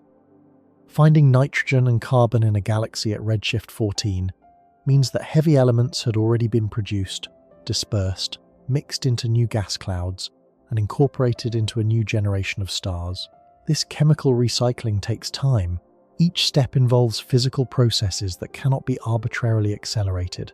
Supernova ejecta must travel outward through the interstellar medium, decelerate, cool, and mix with ambient gas, before that gas can collapse into new stars containing those elements. Compressing this cycle into the available window demands environments where gas densities were high, distances were short, and mixing occurred rapidly. In other words, it demands exactly the kind of dense, violent, high-pressure conditions that the word harsh is meant to convey. The dust problem deserves separate attention because it creates a timeline crisis that is independent of the stellar mass and luminosity puzzles. When astronomers discuss the surprising brightness of early galaxies, the debate centers on star formation efficiency and the statistical likelihood of assembling large stellar populations in limited time. The dust problem is different. It is not about how many stars formed, it is about what happened after those stars died. Dust grains are not exotic particles. They are microscopic solids, typically a fraction of a micrometer across, made from elements like carbon, silicon, magnesium, and iron bonded into crystalline or amorphous structures. In the interstellar medium of a modern galaxy like the Milky Way, dust is everywhere. It fills the space between stars, absorbs and scatters visible light, re-radiates energy in the infrared, and provides the surfaces on which molecular hydrogen forms, a critical step in the cooling processes that enable new star formation. Without dust, the chemistry of galaxies would be fundamentally different, but dust does not appear spontaneously. Every dust grain contains atoms that were forged through nuclear fusion inside a star. Those atoms were released into space when the star died, either through the gentle shedding of outer layers during the asymptotic giant branch phase of low and intermediate mass stars or through the violent explosion of a core collapse supernova. Once released, the atoms must cool sufficiently to condense into solid particles. This condensation occurs in the expanding ejecta of dying stars, where temperatures drop as the material flows outward into surrounding space. The process takes time. The ejecta must travel, decelerate, and cool. The condensed grains must then survive the harsh environment of the interstellar medium, where shockwaves from subsequent supernova explosions can shatter them back into individual atoms through a process called grain destruction. In the modern universe, a dynamic equilibrium exists between dust production and destruction.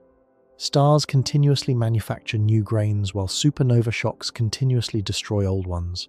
The overall dust content of a galaxy reflects the balance between these competing processes over billions of years of chemical evolution. But in the early universe, this equilibrium had not yet been established. The first generation of stars, forming from pristine hydrogen and helium, produced heavy elements and expelled them into the surrounding gas. Some of those elements condensed into the very first dust grains. But the supply chain had barely started. Only 1 or 2 generations of stars had lived and died. The total amount of heavy elements available for dust formation was a tiny fraction of what a modern galaxy possesses. Finding red monster galaxies at 400 million years after the Big Bang, systems so thoroughly permeated by dust that their entire spectral appearance is reddened, demands dust production rates that strain the limits of known astrophysics. The standard channels of dust formation, asymptotic giant branch stars and supernova ejecta condensation may not be sufficient to explain the observed dust masses in such a short period. Some researchers have proposed that additional dust production mechanisms must have operated in the early universe. One possibility is grain growth in the interstellar medium itself, where existing seed grains accumulate additional atoms from surrounding gas, growing larger over time without requiring new stellar deaths. This process is observed in nearby galaxies, but its efficiency in the early universe remains uncertain. Another possibility is that the first supernovae were more efficient dust producers than their modern counterparts, generating larger quantities of condensed material per explosion. Theoretical models of dust formation in population 3 supernova remnants suggest this is plausible under certain conditions, but observational confirmation remains lacking. The dust problem is important because it provides an independent clock. You can debate whether early galaxies were genuinely massive or merely appeared bright during temporary starburst episodes. You can argue about whether black hole mass estimates are reliable or systematically biased, but dust is physical material. It either exists in a galaxy or it does not. Its presence at 400 million years means that the chemical enrichment cycle, star formation, stellar death, element dispersal, and grain condensation had already completed at least one and probably several full iterations. The dust is not a statistical anomaly or an observational artifact. It is a physical timestamp marking how far the universe's chemical evolution had already progressed. And that timestamp says the evolution was further along than the old models allowed. The black hole problem is equally severe. As we have already seen, Webb has confirmed active supermassive black holes in the first billion years of cosmic history, with confirmed broadline detections now reaching back to when the universe was roughly 530 million years old. Even with the revised mass estimates from the electron scattering analysis of little red dots, which brought black hole masses down to the range of 100,000 to a few million solar masses, the objects still present a formation puzzle. A black hole of 100,000 solar masses does not appear from nothing. It must grow from a seed, and that seed must itself form through some physical process. In the standard picture, black holes form when massive stars exhaust their nuclear fuel and their cores collapse. A typical stellar mass black hole produced this way weighs between 5 and 50 solar masses. Growing such a seed into a 100,000 solar mass object requires sustained accretion of surrounding material over extended periods. The rate at which a black hole can accrete is limited by radiation pressure. As material falls inward, it heats up and radiates energy. That radiation pushes outward on the infalling gas, creating a maximum accretion rate known as the Eddington limit. A black hole accreting at the Eddington limit grows exponentially, but even exponential growth has a speed limit. The characteristic growth timescale, known as the Salpeter time, is roughly 45 million years. Starting from a 50 solar mass seed and accreting continuously at the Eddington limit without interruption, reaching 100,000 solar masses would take roughly 350 million years.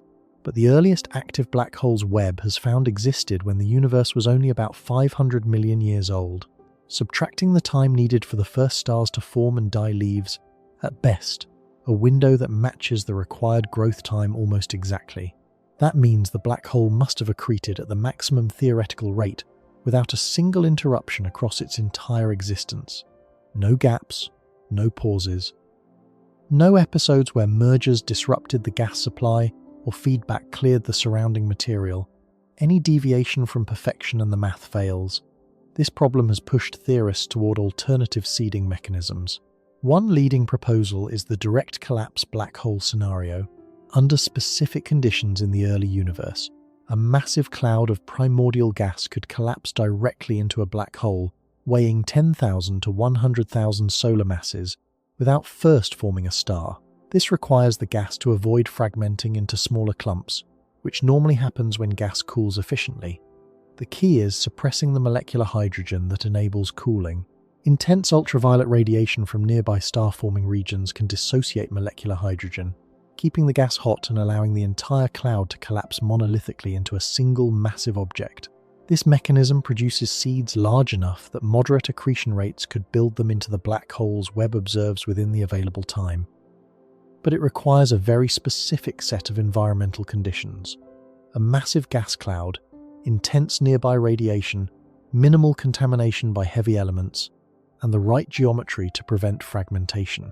Whether these conditions were common enough in the early universe to explain the observed population of early black holes remains an open question. To appreciate why the Eddington limit creates such a severe constraint, it helps to understand the process in more tangible terms. A black hole grows by consuming surrounding material. Gas spiraling inward forms a disk around the black hole, heating to millions of degrees through friction and compression. That superheated material radiates intensely before crossing the event horizon. The radiation pushes outward on the surrounding gas with enormous force. At some point, the outward radiation pressure exactly balances the inward pull of gravity. This balance point defines the Eddington limit, the maximum rate at which a black hole can swallow material through standard accretion. Push gas in faster, and the radiation blows it away. The black hole chokes on its own meal. This creates a hard speed limit on black hole growth. No matter how much gas is available in the surrounding environment, a black hole accreting through standard disk processes cannot exceed the Eddington rate for sustained periods. Brief episodes of super Eddington accretion may be possible under extreme conditions, particularly if the infalling material is funneled along specific geometries that allow radiation to escape sideways while gas continues falling inward. Some theoretical models propose that the dense cocoons observed around little red dots may actually facilitate such super Eddington episodes by trapping radiation within the cocoon and allowing gas to accrete at rates exceeding the standard limit. But sustained super Eddington growth over hundreds of millions of years remains theoretically uncertain and observationally unconfirmed. The severity of this constraint becomes clearer when you run the numbers backward from the observed black holes. Apply this speed limit to the earliest confirmed black holes, and the problem crystallizes. A stellar remnant seed of 10 solar masses trying to reach 1 million solar masses faces an impossible deficit. The universe at redshift 9 had existed for only about 550 million years, and even perfect, unbroken accretion at the theoretical maximum cannot bridge the gap between seed and observation. The math is not tight, it is broken. This is why the seeding problem is so critical. If you start with a larger seed, say 10,000 solar masses from a direct collapse event, the required growth time drops dramatically, because each doubling adds more absolute mass. Starting heavier gives you a shorter distance to climb, and suddenly the math works even with occasional interruptions. The difference between a 10 solar mass seed and a 10,000 solar mass seed is not just quantitative, it is the difference between a growth timeline that is physically impossible and one that fits with room to spare. That is why the question of how the first black hole seeds formed has become one of the most consequential open problems in astrophysics. A more exotic possibility involves primordial black holes, objects that formed not from stellar collapse but from density fluctuations in the first moments after the Big Bang. If regions of the infant universe were sufficiently overdense, they could have collapsed directly into black holes before stars or galaxies existed. These primordial seeds could have begun growing immediately, giving them a substantial head start over any stellar origin black hole. The masses of primordial black holes depend on when they formed during the early expansion, ranging from negligible to thousands of solar masses. If primordial black holes exist in the right mass range and with sufficient abundance, they could naturally explain the early supermassive black holes Webb has found. However, primordial black holes remain speculative. No confirmed detection has been made, and their formation requires specific conditions during cosmic inflation that are not yet constrained by observation. The existence of quenched galaxies in the early universe adds another dimension to the harshness.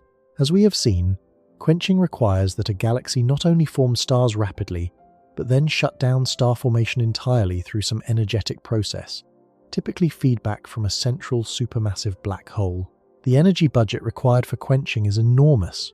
A supermassive black hole must inject enough energy into the surrounding gas to either heat it beyond the point where it can cool and collapse, or expel it from the galaxy entirely.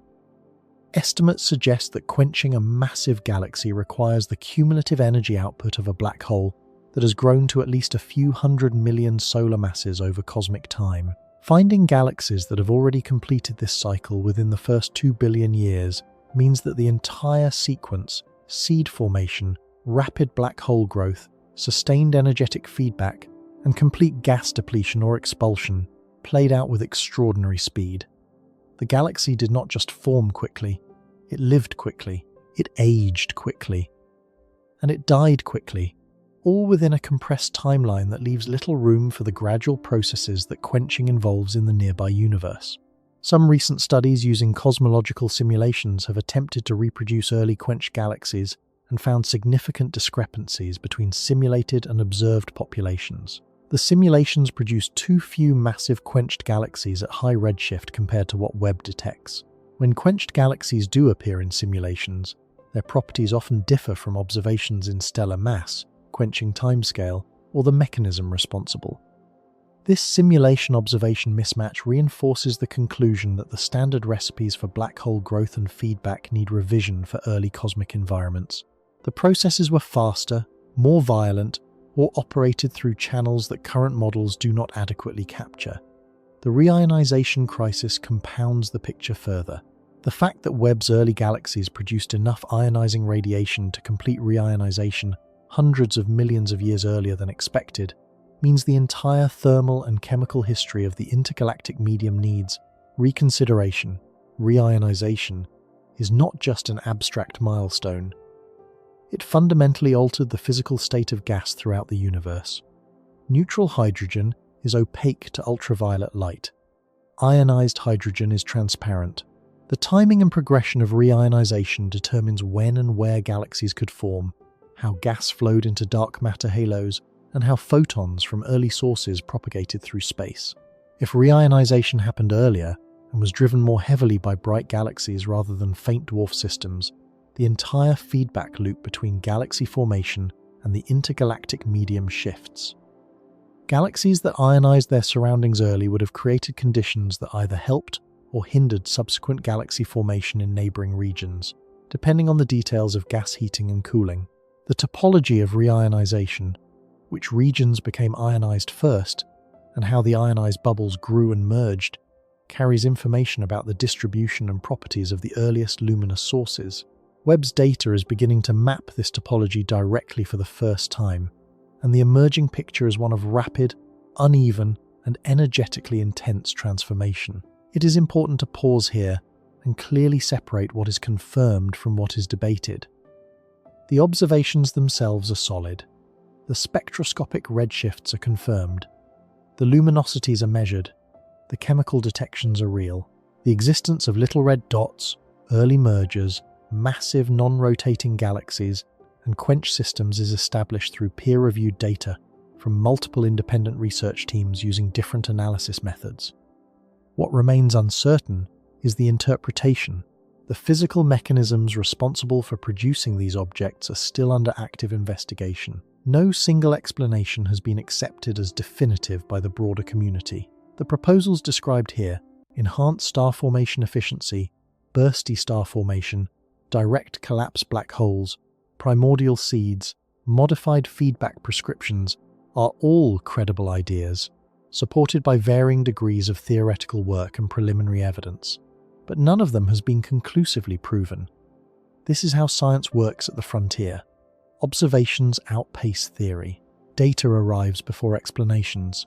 The community argues, tests, refines, and sometimes discards ideas until a coherent picture emerges. The current moment in early universe astronomy is one of productive confusion. Everyone agrees on what Webb has found. Nobody yet agrees on exactly how the universe produced it. The gap between observation and explanation is where the most important science happens, and that gap right now is wide.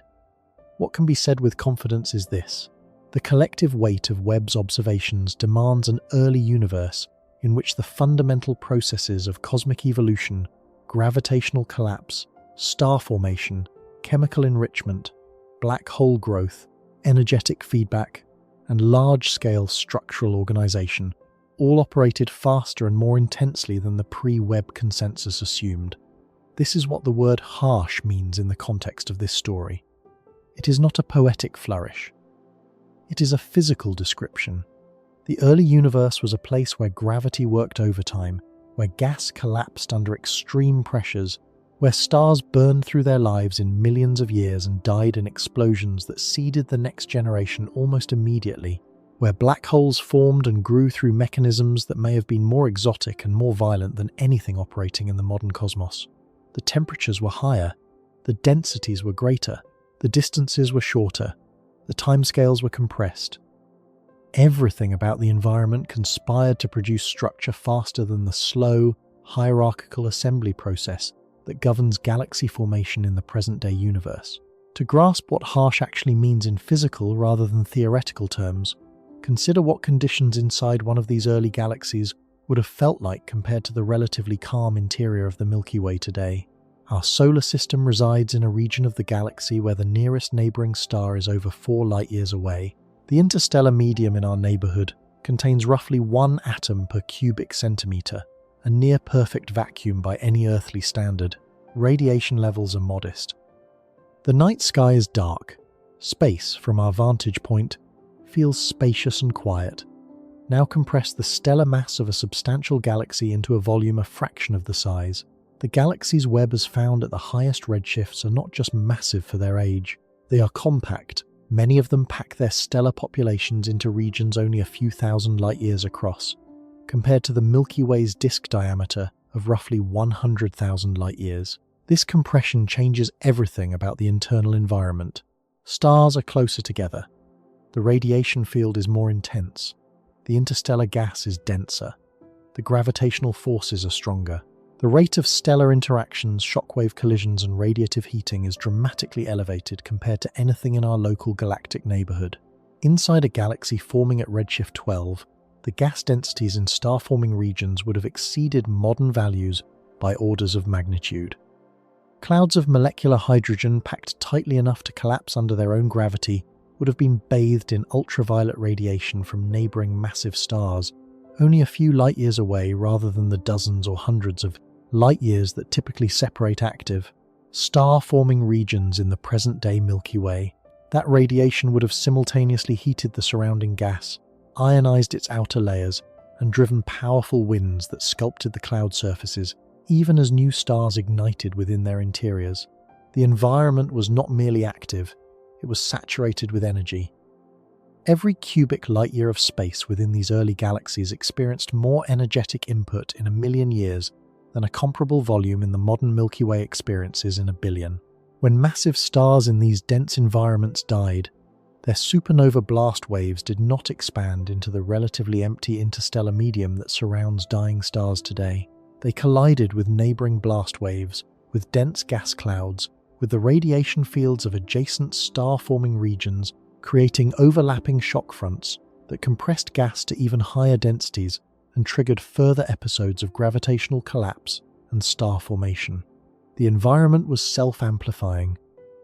Violence bred conditions for more violence.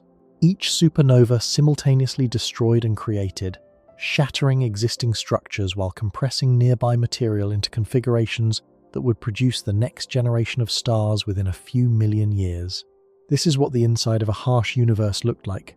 Not emptiness, not chaos. Relentless, cascading, interlocking processes of creation and destruction operating in physical conditions so extreme that the calm, measured pace of star formation in the modern Milky Way would have been impossible. The environment was not merely hostile, it was productive in its hostility. And the raw materials of everything that followed, including the atoms that would eventually constitute our solar system, were being manufactured inside that crucible of pressure and light. This raises a question that sits at the heart of the current debate. Does the standard lambda CDM cosmological model need fundamental modification, or does it simply need better astrophysical recipes layered on top of its existing framework? The distinction matters. Lambda CDM describes the overall expansion history of the universe, the relative contributions of matter, and dark energy, and the statistical properties of the initial density fluctuations from which all structure grew. The astrophysical recipes, the prescriptions for how gas cools, how stars form, how black holes grow, how feedback operates, are additional layers of modelling built on top of the cosmological foundation. If the problem lies in the recipes rather than the foundation, then the framework survives. Star formation just needs to be more efficient at early times. Black hole seeds just need to be more massive. Feedback just needs to operate differently in dense early environments. The basic cosmology remains intact. The details get adjusted. If the problem lies deeper, in the cosmological parameters themselves, the implications are more serious. Some researchers have proposed that modifications to the early expansion history, perhaps through an additional component of dark energy active only in the first few 100 million years, could give structure formation a head start, producing more massive halos earlier and allowing galaxies to form sooner. Others have suggested that the nature of dark matter itself might differ from the standard cold dark matter assumption, perhaps through self-interactions or a warm dark matter component that alters the small-scale clustering of matter in ways that enhance early galaxy formation. These proposals remain speculative and face constraints from independent datasets, particularly the cosmic microwave background, which provides a snapshot of conditions when the universe was only 380,000 years old. Any modification to cosmological parameters must remain consistent with the exquisitely precise measurements of the cosmic microwave background from the Planck satellite. This is a high bar, and most proposed modifications struggle to clear it without introducing new tensions elsewhere. The most measured assessment, shared by a significant portion of the research community, is that the solution probably involves a combination of factors. Star formation efficiency in the early universe was likely higher than previously assumed, boosted by the unique conditions of metal-poor gas collapsing in compact, high-density halos. Black hole seeding mechanisms were probably more diverse and more effective than models based solely on stellar remnants. Feedback processes operated in regimes that current simulations do not adequately resolve, leading to bursty rather than smooth star formation histories that can mimic the appearance of implausibly massive galaxies. And the early universe may have been modestly more structured at small scales than the standard power spectrum of density fluctuations predicts, giving gravity a slight additional advantage during the first few 100 million years. Together, these adjustments might reconcile the observations with the fundamental lambda CDM framework without requiring revolutionary changes to cosmology. But this reconciliation has not yet been achieved. It remains a work in progress, with new data from each Webb observing cycle, adding constraints and occasionally deepening the puzzle. The uncomfortable truth is that the early universe was not built for human comfort. Our intuition, shaped by the relatively calm and ordered cosmos we inhabit today, expects complexity to arrive gradually. We expect large things to grow from small things over long periods. We expect violence to subside into order. We expect the universe to earn its structure through patient accumulation. What Webb reveals is a cosmos that skipped the patient part. Structure did not arrive gently. It was forged under conditions of extreme pressure, extraordinary speed, and relentless gravitational intensity. The first galaxies were not timid experiments in star formation. They were engines of transformation, converting primordial gas into stars, heavy elements, and black holes at rates that challenged the upper limits of known physics. The intergalactic medium was not a quiet reservoir waiting to be gradually ionized over 1 billion years. It was blasted with radiation so intense that the entire universe changed its fundamental physical state hundreds of millions of years ahead of schedule. This is the emerging picture. Not a gentle dawn, but a violent sunrise. Not a slow brightening, but a rapid ignition followed by an immediate escalation into processes that the modern universe takes billions of years to accomplish. The early cosmos was harsh not because it was chaotic or random, but because the forces at work operated with a speed and severity that leave no room for the gradual timelines our models preferred. Everything happened faster. Everything happened harder. And the evidence is now strong enough that the question is no longer whether the early universe was harsher than expected, but how much harsher, and what that severity tells us about the fundamental processes that shaped everything that followed, including the galaxy we live in, the star we orbit, and the planet we call home.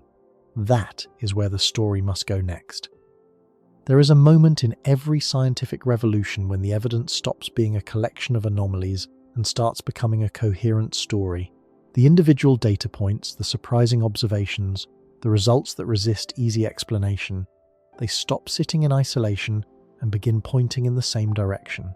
That is where we are now with the early universe. Webb has not delivered a single shattering discovery. It has delivered dozens of them, and they all converge on the same uncomfortable conclusion. The universe did not wait for permission to become complex. It was already becoming, already assembling, already building the foundations of everything we see today. And it was doing so with a speed and intensity that the old narrative of a gentle cosmic dawn never anticipated. The harshness Webb has revealed is not a failure of the universe to follow the rules. It is a failure of our imagination to grasp how urgently the rules were operating. To understand why this matters, you need to step back from the individual observations and see the full architecture of what Webb has uncovered. The Cosmos Web Map does not merely catalogue individual galaxies. When viewed as a whole, it reveals the three-dimensional architecture of matter distribution across a volume spanning hundreds of millions of light-years, rendered at an epoch when the universe had completed barely 7% of its current lifespan. What makes this map extraordinary is not the galaxy count, but the patterns those galaxies trace. This is not an artist's impression or a theoretical prediction. It is a direct observation of how matter was distributed across hundreds of millions of light-years of space, when cosmic history was barely 7% complete. The map reveals something profound. The cosmic web, the vast scaffolding of dark matter and gas that organizes galaxies into filaments and clusters separated by enormous voids, was already recognizable in its basic architecture during the universe's infancy. The same large-scale patterns that define the structure of the nearby cosmos, the same hierarchy of dense nodes connected by thread-like filaments surrounding bubble-shaped voids, were already present in a nascent but unmistakable form. The universe had not yet reached the level of structural complexity it possesses today. The filaments were less sharply defined, the clusters were smaller, the voids were less evacuated, but the blueprint was there. The organizational principle that governs the distribution of matter across the observable universe was already operating, already sorting gas and dark matter into the channels that would eventually produce every galaxy cluster, every supercluster, and every great wall of galaxies that subsequent billions of years of evolution would refine. This is a fundamentally different picture from the one that existed before Webb. The pre-Webb expectation was that the cosmic web at early times would be diffuse, fragmentary, and barely detectable. Simulations predicted that recognizable large-scale structure would take billions of years to emerge from the faint density ripples imprinted during inflation. The web would sharpen gradually, like a photograph slowly developing in a chemical bath, gaining contrast and definition over cosmic time. What Webb shows is that the photograph was already recognizable far earlier than the developing process was supposed to allow. The contrast was already there. The structure was already meaningful. The universe had already organized itself into a framework that, while immature by modern standards, was operating as a functional pipeline for channeling matter into the dense environments where galaxies form, merge, and evolve. This early structural maturity connects directly to the individual discoveries already described. The 5-galaxy merger at redshift 6.7 did not happen in a vacuum. It happened because the cosmic web had already funneled those 5 systems into close proximity along a filament. The little red dots scattered across Webb's deep fields did not materialize randomly. They appeared in the dense nodes where dark matter halos concentrated and gas accumulated. The unexpectedly luminous galaxies at redshifts beyond 10 did not emerge from featureless darkness. They grew in the gravitational wells that the cosmic web had already prepared for them. The web is the context. Without it, none of the individual observations make sense. With it, they become chapters in a single narrative about how quickly and how aggressively the universe built the infrastructure of cosmic civilization. The concept of infrastructure is important here, because it captures something that lists of individual anomalies can miss. What Webb has revealed is not a random assortment of surprising objects sprinkled through an otherwise normal early universe. It has revealed that the entire system was operating at a higher tempo than expected. Star formation was faster, chemical enrichment was faster, black hole growth was faster, structural organization was faster, reionization was faster. And critically, these accelerated processes were not independent of each other. They were coupled. Fast star formation produced fast chemical enrichment, which enabled faster cooling of gas, which allowed faster gravitational collapse, which fueled faster black hole growth, which drove faster feedback, which reshaped the intergalactic medium faster, which altered the conditions for the next generation of galaxy formation. The early universe was a system of interlocking processes, each one amplifying the others, creating a cascade of structure formation that built complexity at a pace the old models never envisioned. This cascade is what makes the early universe harsh. The word does not refer to a single extreme phenomenon. It refers to the combined intensity of every cosmic process operating simultaneously at maximum capacity. Imagine a factory designed to produce cars at a rate of 1 per day. Now imagine discovering that the factory was actually producing 10 cars per hour during its first week of operation, using raw materials that had not yet been manufactured, assembled by workers who had not yet been hired, in a building that had not yet been constructed. That is the scale of the mismatch between expectation and observation. The universe was running its assembly line at a pace that should not have been possible given the initial conditions and the timescales involved. And yet the products are sitting right there in Webb's images, confirmed by spectroscopy, measured by photometry, real beyond reasonable doubt. The philosophical implications of this discovery deserve attention, not because they change the science, but because they change the way we relate to the cosmos. For decades, the popular picture of cosmic history has been framed as a gradual awakening. The universe began in fire and fury, then cooled into darkness, then slowly and patiently assembled the first primitive structures, which grew over billions of years into the complex, beautiful cosmos we inhabit today. This narrative has a comforting arc.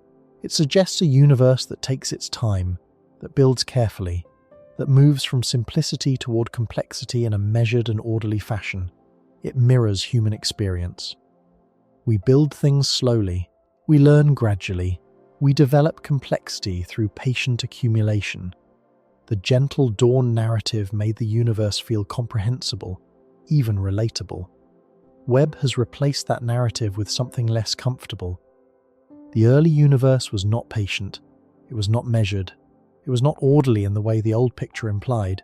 It was a place of extreme conditions where the fundamental processes of cosmic evolution operated near their physical limits. Gas collapsed under pressures that would be unimaginable in any modern galactic environment. Stars formed in dense bursts that consumed available fuel at rates approaching the theoretical maximum.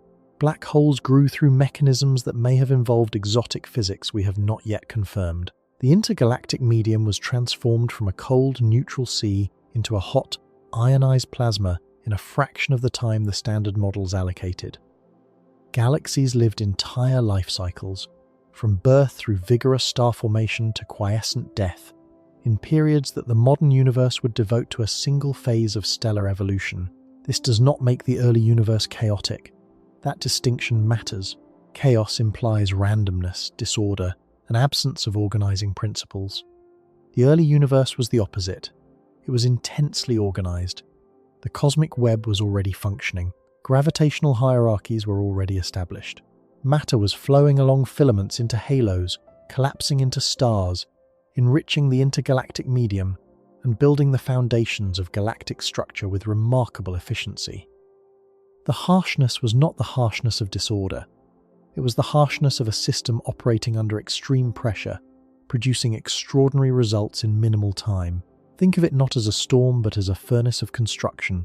The conditions were severe, the temperatures were high, the pressures were immense, but the output was structured, meaningful, organized, recognizable structure that would eventually evolve into the cosmos we observe today. This reframing carries implications for how we think about our own origins.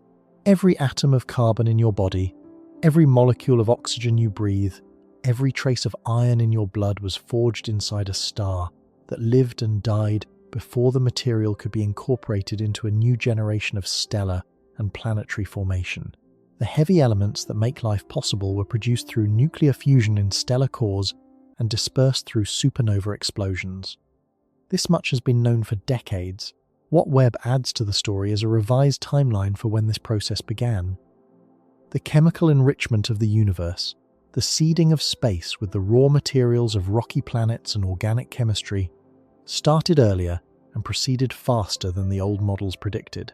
The universe was manufacturing the ingredients of life before the first billion years had elapsed, not in trace amounts detectable only through advanced spectroscopy, but in quantities sufficient to show up clearly in the emission spectra of galaxies at redshift 14.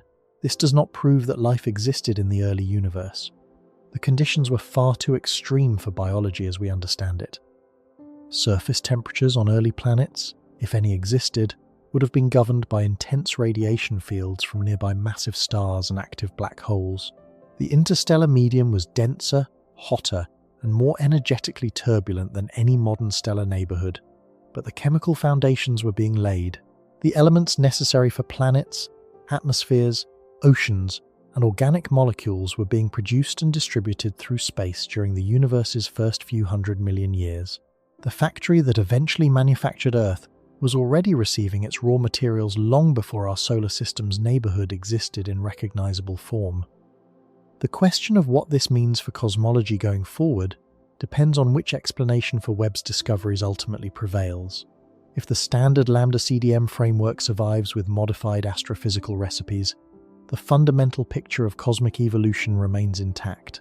The Big Bang, inflation, dark matter, dark energy, the cosmic microwave background, all of these cornerstones of modern cosmology continue standing. What changes is the astrophysics layered on top of the cosmological foundation. Star formation prescriptions get updated, black hole seeding models get diversified, feedback mechanisms get recalibrated for early cosmic conditions. The framework bends but does not break. If deeper modifications prove necessary, the implications are more far-reaching. Adjustments to the power spectrum of primordial density fluctuations would alter predictions for structure formation at every epoch, not just the earliest ones. Changes to the nature of dark matter would ripple through calculations of halo formation, galaxy clustering, and gravitational lensing across the entire history of the universe. Modifications to early dark energy, an additional component active only in the first few 100 million years, would affect the expansion history and could help resolve independent tensions in cosmology, including the persistent disagreement between local and distant measurements of the cosmic expansion rate known as the Hubble tension. Some researchers have already explored connections between Webb's early universe observations and the Hubble tension, proposing that the same modifications to cosmological parameters that explain unexpectedly early galaxies might also reconcile the conflicting expansion rate measurements. These connections remain speculative but tantalizing. If a single modification to the standard model could simultaneously explain Webb's impossible galaxies and resolve the Hubble tension, it would represent a major advance in our understanding of cosmic physics. The answer will come from continued observation. Webb is not finished. Its primary mission was designed for a minimum of 5 years, with enough fuel to operate for 20 or more. Each new observing cycle pushes deeper into cosmic history, identifies fainter and more distant objects, and maps the early universe with increasing precision. Future programs will target specific questions raised by the first rounds of discoveries. How common are quenched galaxies at redshifts beyond 5? What is the mass function of black hole seeds at the highest accessible redshifts? How does the cosmic web evolve between redshift 12 and redshift 6? What fraction of ionizing photons during reionization came from bright galaxies versus faint dwarf systems? Each answer will tighten constraints on theoretical models and narrow the range of viable explanations. Other observatories will contribute as well. The Atacama Large Millimeter Array, ALMA, can detect dust and cold gas in early galaxies at wavelengths that Webb cannot access, providing complementary information about the fuel supply for star formation. The European Space Agency's Euclid mission, launched in 2023, is mapping the large-scale distribution of galaxies and dark matter across a significant fraction of the sky, providing statistical context for the deep but narrow fields that Webb surveys. The Vera Rubin Observatory, expected to begin operations in the coming years, will conduct the most comprehensive optical survey of the sky ever attempted, discovering billions of new objects and mapping cosmic structure across unprecedented volumes. The Nancy Grace Roman Space Telescope, scheduled for launch later this decade, will combine wide-field infrared imaging with the sensitivity needed to study galaxy populations across cosmic time, bridging the gap between Webb's deep pencil beam surveys and the wide-field statistical power needed to determine how representative Webb's discoveries truly are. The convergence of these instruments over the next decade will transform early universe science from a field driven by individual surprising discoveries into one governed by statistical precision. The question will shift from whether early galaxies were more massive and luminous than expected to exactly how much more massive and luminous, in what environments and through what physical mechanisms. The era of shock will give way to the era of explanation, but the underlying reality will not change. Whatever the final theoretical framework looks like, it will need to accommodate a universe that built meaningful structure far earlier and far more aggressively than anyone imagined before Webb opened its eyes. There is a deeper lesson buried in all of this, one that extends beyond astrophysics into how we think about complexity itself. Humans have a deep intuitive bias toward gradualism. We expect complex systems to emerge slowly through the patient accumulation of small changes. We expect order to arise from disorder through gentle, incremental processes. This bias shapes how we think about biological evolution, about the development of civilizations, about the growth of ecosystems, and about the origin of cosmic structure. Gradualism is a powerful and often correct framework. But it is not the only way complexity emerges. Sometimes conditions conspire to produce rapid, intense episodes of organization that compress billions of years of expected development into vanishingly brief windows. The early universe appears to be one of those episodes. The cosmos did not wait for complexity to arrive on a comfortable schedule. It seized the conditions available. The dense gas, the deep gravitational wells, the intense radiation fields, the rapid cooling, and converted them into structure with a ferocity that left the gentle dawn narrative in ruins. This does not mean the universe was reckless or disordered. It means the universe was more capable than we gave it credit for. The physical laws governing gravity, nuclear fusion, radiative cooling, and gravitational collapse are the same laws that operate today. What was different was the environment. The early universe provided conditions: extreme density, minimal heavy elements, compact dark matter halos, intense radiation backgrounds that enabled those laws to operate in regimes we had not previously explored. Webb is showing us what happens when familiar physics runs under unfamiliar conditions. The results are humbling. Consider what the next generation of human beings will learn about cosmic history. The textbooks being written today will describe an early universe that is fundamentally different from the one described in textbooks written 20 years ago. Students who study cosmology in the coming decades will grow up with a picture of cosmic dawn that is faster, harsher, and more structurally complex than anything their predecessors imagined. They will learn about galaxies confirmed at redshifts beyond 14, existing less than 300 million years after the Big Bang. They will learn about supermassive black holes already growing in dense cocoons of ionized gas before the first billion years elapsed. They will learn about a cosmic web that was already organizing matter into recognizable patterns while the universe was still in its infancy. They will learn about a reionization epoch that was completed hundreds of millions of years earlier than previously taught.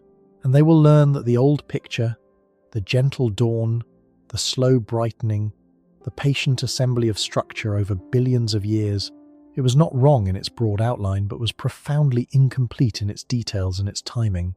The real shock of Webb's discoveries is not that the telescope can see the early universe. That was always the plan. The real shock is what the early universe looks like when you actually see it. It looks like a cosmos that was already in the midst of violent, rapid, structural transformation at the earliest moments accessible to observation. It looks like a universe where the processes that built galaxies, fed black holes, enriched the intergalactic medium, and ionized the cosmic gas supply were already operating at intensities that challenge the upper boundaries of theoretical models.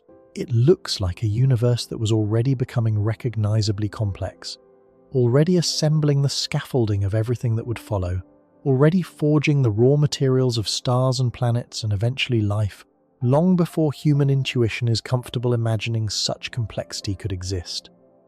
The gentle dawn was never real. What actually happened was something closer to a detonation of structure, a rapid ignition of cosmic complexity driven by physical processes operating under extreme conditions in compressed timescales. The darkness after recombination did not last as long as we thought. The silence of the Dark Ages was broken earlier and more violently than we expected. The first light was not a tentative flicker, gradually brightening over hundreds of millions of years. It was an eruption, bright, harsh, and immediate by cosmic standards. And that is the harsh reality that James Webb has revealed. Not that the early universe was strange or broken or impossible, but that it was already becoming the universe we recognize, already structured, already active, already building the foundations of cosmic civilization with a severity and speed that our old mental models never prepared us for. The cosmos earned its complexity not through patience, but through intensity. Not through gentle accumulation, but through rapid, forceful, almost furious construction under conditions so extreme they border on the limits of known physics. The early chapters of cosmic history were not a slow prelude to the main story. They were the main story, compressed into a window so brief that the universe had already transformed itself beyond recognition before most models predicted it should have even begun. You are made of material that was forged in those first violent centuries. The carbon in your cells, the oxygen in your lungs, the iron in your blood, all of it traces back through an unbroken chain of stellar generations to the earliest epochs Webb is now observing. The harsh conditions of the early universe are not a distant abstraction. They are the crucible in which the raw ingredients of your existence were manufactured. The violence was not purposeless. It was productive. It built the elements, the structures, and the environments that billions of years of subsequent evolution would refine into galaxies, solar systems, planets, and eventually, on at least one small rocky world orbiting an unremarkable star in an outer spiral arm, conscious beings capable of building a telescope and pointing it back at their own origins. The universe was never gentle. It was never simple. It was never the slow, patient architect that the old narrative described. It was a forge, and the fire was lit far earlier, burned far hotter, and produced far more than anyone standing outside its heat could have predicted. James Webb did not just reveal the early universe. It revealed that the early universe was already, unmistakably, harshly becoming everything.